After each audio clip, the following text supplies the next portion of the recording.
नमस्ते मेरे प्यारे बच्चों, स्वागत है आपका एक बार फिर से आपके अपने YouTube चैनल जितेंद्र खटनावले ऑफिशियल पर। तो प्यारे बच्चों, आज मैं आपको करवाने वाला हूं कार्य पुस्तिका कक्षा 10 विज्ञान में से कार्यपत्रक 18, 19 और 20 का संपूर्ण सवाल हो। तो क्लास को पूरा वॉच करना है एंड अपने मित्रों के साथ में आपको ज़्यादा से ज़्यादा शेयर करना है। और यदि चैनल पर आप पहली बार आए हो, चैनल को सब्सक्राइब करेंगे, बेल आइकन प्रेस करेंगे ताकि नेक्स्ट वीडियो का नोटिफिकेशन जल्दी से आपको मिल सके। और वीडियो पसंद आए तो वीडियो को लाइक भी आपको करना है, लाइक नहीं करते हैं तो लाइक आपको करके जाना है। ओके बेटा जी, तो देखेंगे अपन नियंत्रण एवं समन्वय। ठीक है, 6 दे रखा है यहाँ पर, लेसन 6 होगा आपका नियंत्रण एवं समन्वय। कार्यपत्रक है यहाँ पर 18। कौन सा कार्यपत्रक है बेटा जी? यहाँ पर कार्यपत्रक है 18। तो देखो बेटा जी, इसका फर्स्ट क्वेश्चन अपन देखते हैं। यहाँ पर प्रश्न 1 है कि निम्न में से कौन सा प्रतिवर्ती चाप का एक सही अनुक्रम है ना। प्रतिवर्ती चाप का आपको एक सही अनुक्रम यहाँ पर पूछा है। क्या ग्राही है, क्या ग्राही ग्रंथि या संवेदी न्यूरॉन, प्रेरक न्यूरॉन या फिर मेरुरज्जु। तो देखो यहाँ पर जो आपका सही क्रम है, अनुक्रम है ना, वो आपका डी ऑप्शन हो जाएगा। सबसे पहले ग्राही, फिर आपका संवेदी न्यूरॉन, फिर मेरुरज्जु, फिर प्रेरक न्यूरॉन, फिर आपका पेशिया हो जाएगा। ठीक है, विकल्प डी यहाँ पर राइट होगा भाई। ओके, फिर देखो यहाँ पर प्रश्न संख्या 2 है कि मानव मस्तिष्क के विभिन्न भागों को नामांकित कीजिए, है ना। क्या करना है यहाँ पर? मानव मस्तिष्क के विभिन्न भागों को आपको नामांकित करना है। यहाँ पर आपको मानव मस्तिष्क दे रखा है। ठीक है, तो ये वाला पार्ट जो है इसको अपन परम मस्तिष्क कहेंगे। क्या कहेंगे भैया? परम मस्तिष्क इसको कहा जाएगा। ये आपका जो है दृढ़ पटल आएगा। क्या है ये? दृढ़ पटल हो जाएगा। जो ये बीच वाला भाग है इसको अपन मध्य मस्तिष्क बोलते हैं। क्या बोलते हैं? मध्य मस्तिष्क इसको बोलेंगे। ठीक है, फिर ये है आपका मेरुरज्जु। क्या है? मेरुरज्जु है।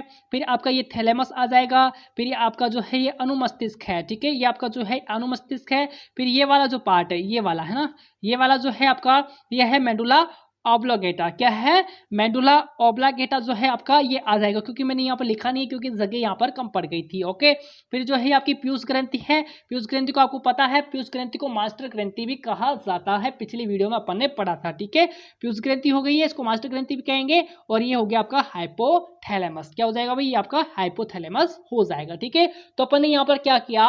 मानव मस्तिष्क के विभिन्न भागों को नामांकित यहाँ पर किया है। और यदि एग्जाम में आपको पूछ ले मानव मस्तिष्क का आपको चित्र बनाने के लिए देते हुए एग्जाम के अंदर, तो आप इस प्रकार से चित्र बनाओगे और नामांकित भी करोगे। ठीक है, प्रश्न संख्या 3 है यहाँ पर। किसी के यहाँ पर बुक के अंदर गलत छपा हुआ था। यहाँ पर 2 था और यहाँ पर 3 था, यहाँ पर 4 था। ठीक है, तो इसको सही कर लेना भाई। ये प्रश्न संख्या 3 है, प्रश्न संख्या 4 है और ये 5 है। ओके, तो देखो यहाँ पर प्रश्न संख्या 3 है कि मेहंदी की झाड़ियों को अधिक घनी बनाने के लिए माली उनके शाखाओं के शीर्ष क्यों काट देता है। बताओ भाई क्यों काट देता है। तो प्रश्न संख्या 3 का आंसर आप लिखेंगे। देखो भाई यहाँ पर है आंसर। देखो, प्रोरोह के शीर्ष भाग की कलिकाओं की उपस्थिति में पार्श्वीय एवं कंसस्थ कलिकाओं की संख्या में वृद्धि नहीं होती है। क्या नहीं होती है भाई? संख्या जो कलिकाएं होती हैं इनकी संख्या में वृद्धि नहीं होती है। तो इस लक्षण को शीर्ष प्रमुखता कहेंगे। क्या कहेंगे? जो वृद्धि नहीं होती ना, इसको अपन कहेंगे शीर्ष प्रमुखता कहेंगे। इस लक्षण को क्या कहेंगे? शीर्ष प्रमुखता कहेंगे। ठीक है, कहते हैं। अतः माली इन शीर्ष कलिकाओं को काट देता है। ठीक है, क्या करता है माली? इन शीर्ष कलिकाओं को काट देता है ताकि शीर्ष भाग पर ऑक्सीन, है ना, हार्मोन का प्रभाव कम हो जाए। किस हार्मोन का प्रभाव जो है कम हो जाए? ऑक्सीन हार्मोन का जो है प्रभाव कम हो जाए और पार्श्व कलिकाओं में वृद्धि हो जाए, है ना। पार्श्व कलिकाएं जो होती है इसके काटने के बाद में जो इनमें वृद्धि हो जाए। ठीक है, जिससे मेहंदी की झाड़ियां घनी दिखाई देगी। जो मेहंदी की जो झाड़ियां है वो क्या दिखाई देगी भाई? घनी दिखाई देगी। ठीक है, इसलिए क्या करता है माली? काट देता है भाई। ठीक है, ओके, तो ये प्रश्न संख्या 3 का आंसर आपको लिखना है।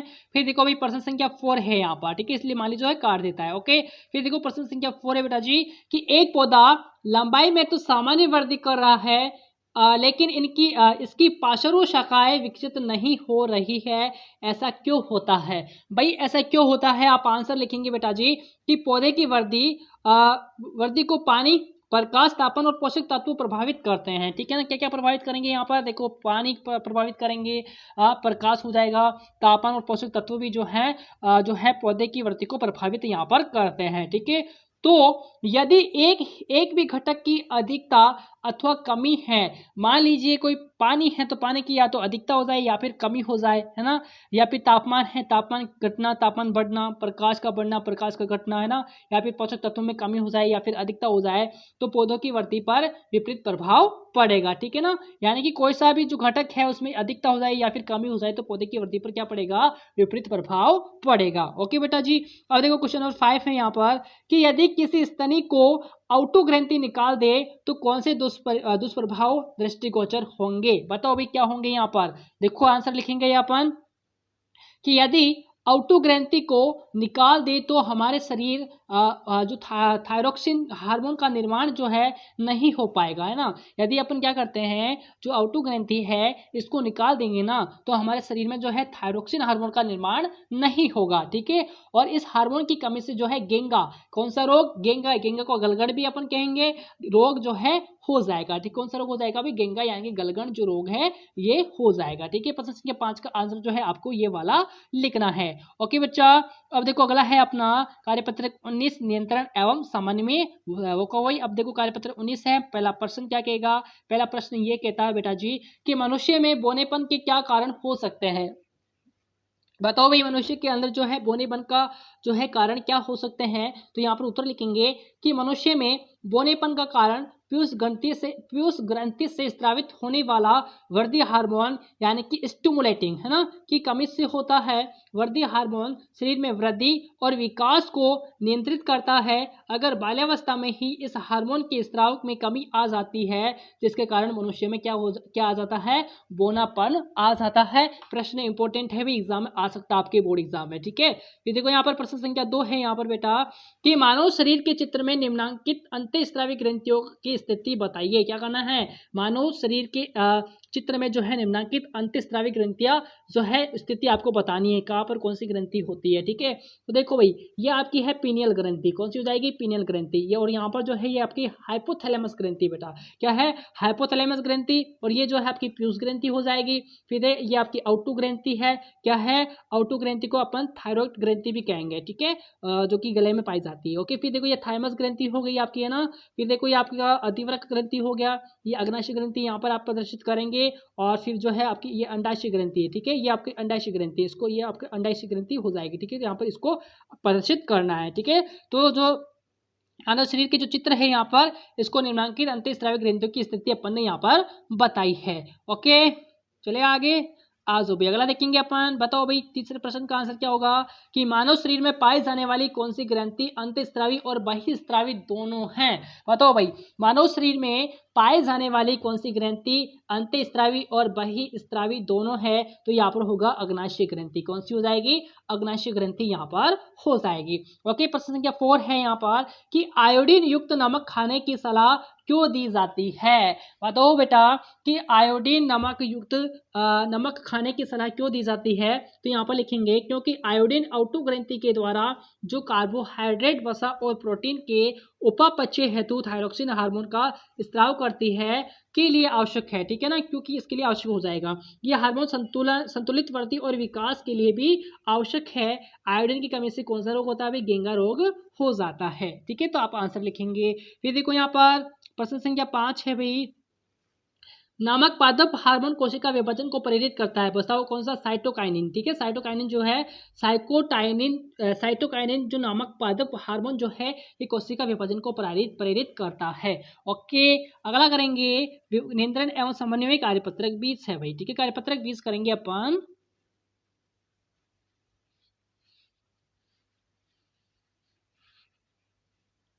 देखो इसका पहला क्वेश्चन है यहाँ पर कि मधुमेह के रोगियों की चिकित्सा इंसुलिन का इंजेक्शन देकर क्यों की जाती है ना, जो उपचार है वो इंसुलिन का इंजेक्शन देकर क्यों की जाती है। तो यहाँ पर उत्तर आपको लिखना है कि इंसुलिन हार्मोन मानव रक्त शर्करा को नियंत्रण करता है। मधुमेह के रोगी में अग्नाशय ग्रंथि के अल्प सक्रियता के कारण इंसुलिन हार्मोन का कम मात्रा में स्रावित होता है। ठीक है, जिससे रक्त शर्करा बढ़ जाती है, इसके शरीर पर घातक परिणाम होते हैं। ठीक है, इसलिए इंसुलिन का इंजेक्शन देकर रोगी की रक्त शर्करा को नियंत्रित किया जाता है भाई। ठीक है, यहाँ पर जो है आपको आंसर यहाँ पर लिखना है। ओके, अब देखो अगला क्वेश्चन है यहाँ पर प्रश्न संख्या 2। बताओ भाई यहाँ पर प्रश्न संख्या 2 है कि तंत्रिका कोशिका का नामांकित चित्र बनाइए। किसका चित्र बनाना है? तंत्रिका कोशिका का आपको नामांकित चित्र यहाँ पर बनाना है। तो देखो यहाँ पर तंत्रिका कोशिका का नामांकित चित्र मैं आपके लिए लेकर आया हूँ। तो इस प्रकार से जो है आपको तंत्रिका कोशिका का जो है यहाँ पर चित्र बनाना है। ये आपका तंत्रिकांश हो जाएगा, ये जो है आपका तंत्रिका का अंतिम सिरा, और ये आपका जो है केंद्रक है, बीच वाला हिस्सा, ठीक है। फिर ये द्रोमिका है, फिर ये जो है कोशिका काय हो जाएगा, ठीक है। तो इस प्रकार से जो है चित्र बना करके आपको नामांकित भी करना है, ठीक है बेटा। अब करेंगे अगला क्वेश्चन, सेकंड क्वेश्चन हो गया अपना। अब देखो प्रश्न संख्या 3 है कि अंतःस्रावी ग्रंथि का संबंधित स्रावित हार्मोन से मिलान कीजिए। क्या करना है? जो अंतःस्रावी ग्रंथि है ना, इससे जो संबंधित स्रावित हार्मोन है उससे आपको मिलान करना है। अग्नाशय ग्रंथि से हार्मोन यहाँ पर हो जाएगा इंसुलिन, ठीक है। वर्षण ग्रंथि से टेस्टोस्टेरोन हो जाएगा, और अंडाशय ग्रंथि से एस्ट्रोजन हार्मोन स्रावित होता है भाई, ठीक है। फिर देखो थायराइड ग्रंथि से थायरोक्सिन हार्मोन हो गया। पीयूष ग्रंथि जो है यहाँ पर वृद्धि हार्मोन, और एड्रिनल जो है ग्रंथि, इससे एड्रिनलिन हार्मोन जो है इसको आपातकालीन हार्मोन भी कहा जाता है भाई। एड्रिनलिन को क्या कहा जाएगा? आपातकालीन हार्मोन भी कहा जाता है। ओके बेटा, तो इस प्रकार से जो है आपको मिलान करना था। अगला देखेंगे अपन। देखो यहाँ पर ये चित्र हो गया था। अब देखो प्रश्न संख्या 4 है कि एक न्यूरॉन में विद्युतीय संकेतों का रासायनिक संकेतों में परिवर्तन होता है तो तंत्रिकांशीय सिरे पर होगा भाई, ठीक है। विकल्प डी यहाँ पर राइट होगा, ठीक है। फिर देखो यहाँ पर प्रतिवर्ती क्रिया किसे कहते हैं? प्रतिवर्ती चाप का चित्र बनाते हुए संपूर्ण प्रक्रिया को आपको समझाना है भाई, ठीक है। तो आइए इसका आंसर लिखेंगे अपन। देखो भाई, ये देखो प्रतिवर्ती क्रिया है ना, उद्दीपन के प्रति अचानक सहज स्वचालित अनैच्छिक प्रतिक्रिया है। यह एक अनैच्छिक प्रतिक्रिया है क्योंकि यह मस्तिष्क द्वारा बिना किसी सचेत प्रयास के की जाती है, ठीक है। जिस पथ पर क्रिया की जाती है उसे प्रतिवर्ती चाप कहते हैं। क्या कहेंगे? प्रतिवर्ती चाप कहेंगे। उदाहरण के तौर पर लिखेंगे कि किसी गर्म वस्तु के संपर्क में आने पर हाथ का अचानक हट जाना, चमकदार रोशनी के संपर्क में आने पर पुतली का संकुचित होना, ठीक है। फिर देखो यहाँ पर प्रतिवर्त चाप है यहाँ पर, ठीक है। तो प्रतिवर्ती चाप क्या कहेगा कि एक प्रतिवर्ती क्रिया के दौरान शामिल तंत्रिका आवेगों का मार्ग प्रतिवर्ती चाप का निर्माण है। जब कोई उत्तेजना होती है तो यह सबसे पहले त्वचा पर मौजूद रिसेप्टर्स द्वारा माना जाता है, जो उत्तेजना को संवेदी न्यूरॉन में रीढ़ की हड्डी तक एक आवेग के रूप में भेजते हैं। रीढ़ की हड्डी उत्तेजना की व्याख्या करती है और मोटर न्यूरॉन्स को आवेग भेजती है, ठीक है। मोटर न्यूरॉन्स बदले में उत्तेजना का जवाब देने के लिए प्रभाव कारकों या मांसपेशियों को उत्तेजित करते हैं। ओके बच्चा, तो इस प्रकार से आंसर आपको लिखना है और चित्र भी आपको बनाना था कि प्रतिवर्ती चाप का चित्र बनाते हुए जो है समझा तो दिया मैंने। अब देखो इसका चित्र आप बनाओगे, ये रहा आपका प्रतिवर्ती चाप, ठीक है। इसका चित्र आपको बनाना है। देखो मस्तिष्क के लिए संदेश, फिर मेरुरज्जु हो गया, फिर आपका ये प्रतिसरण तंत्रिका कोशिका, ये कार्यकर है भुजा में पेशी, ओके। फिर देखो ग्राही उष्मा दर्द, त्वचा में ग्राही, फिर देखो यहाँ पर संवेदी तंत्रिका कोशिका हो जाएगा, ठीक है। इस प्रकार से जो है प्रतिवर्ती चाप का आपको चित्र यहाँ पर बनाना था। ओके बच्चा, तो आई होप क्लास पसंद आई होगी। पसंद आई है तो लाइक तो आपको करना है भाई, ठीक है। लाइक करके आपको जाना है और क्लास को देखे ही नहीं जाना है, ठीक है। चैनल को सब्सक्राइब भी करेंगे यदि आप पहली बार आए हो तो, और अपने मित्रों के साथ में ज़्यादा से ज़्यादा वीडियो को शेयर भी आपको करना है। तो मिलने वाले हैं अपन नेक्स्ट वीडियो के अंदर, तब तक के लिए नमस्कार, जय हिंद, जय भारत।